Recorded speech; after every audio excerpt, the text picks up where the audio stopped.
That is building an emotional vocabulary. The next thing we're going to talk about is how do we recognize our emotions? How are we aware of the emotions that we're experiencing? I know it sounds like a weird question, but like when you're angry, how do you know that you're angry? There are three main ways that we are able to deduce what our emotions are. Uh, Through our physical sensations, through the impact of emotions on our thoughts, and through the impact of emotions on our behaviors. I think it's very interesting that we call emotions feelings. We don't call thoughts feelings, right? But we call emotions feelings because there is a very physical experience associated with emotions, that we have strong physical sensations. We feel physically our emotions. So by paying attention to those feelings, we get insight into what emotions we're feeling or experiencing. So I won't go through all the physical sensations associated with emotions. You're probably familiar with them, but we'll just go through some examples so I can illustrate my point. In regard to your head, if you're really stressed out, you can get headaches. If you're upset, you can furrow your brow. Or when I'm angry, I just like or clench my jaw really tight. Um, what else? In our neck and shoulders, we tend to carry worry or anxiety. We tend to like tense up and hunch our shoulders when we're stressed out, nervous, or anxious. Within our chest, emotions often have an influence on our heart rate or our breathing patterns. Also, I don't know if anyone, I'm sure other people experience this as well. I don't know exactly how to describe it, but I get like when I'm very happy or content, I get this like lightness in my chest where it's just this like relaxation, this like floating feeling inside my chest.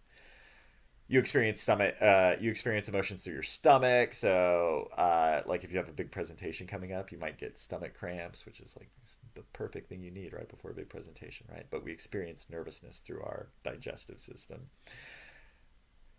In regard to hands are very expressive of emotions, right? When we're nervous, our hands shake. When we're scared, our hands sweat. When we're angry, we clench our fists.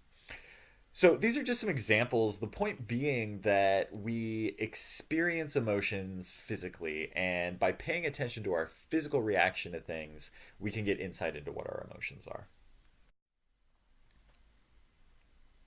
The Be careful about doing this because we're not always great at interpreting the actual causes of our physiological arousal.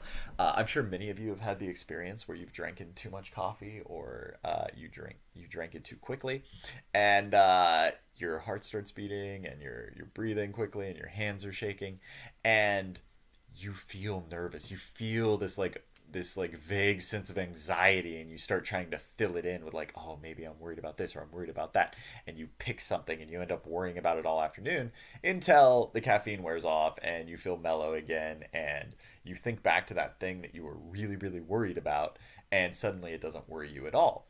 It never actually worried you. It was just because you were having this physiological arousal to the coffee, and you're in your mind, you're like, whoa, my body feels like I'm nervous. What am I nervous about? I want to assign something to it. um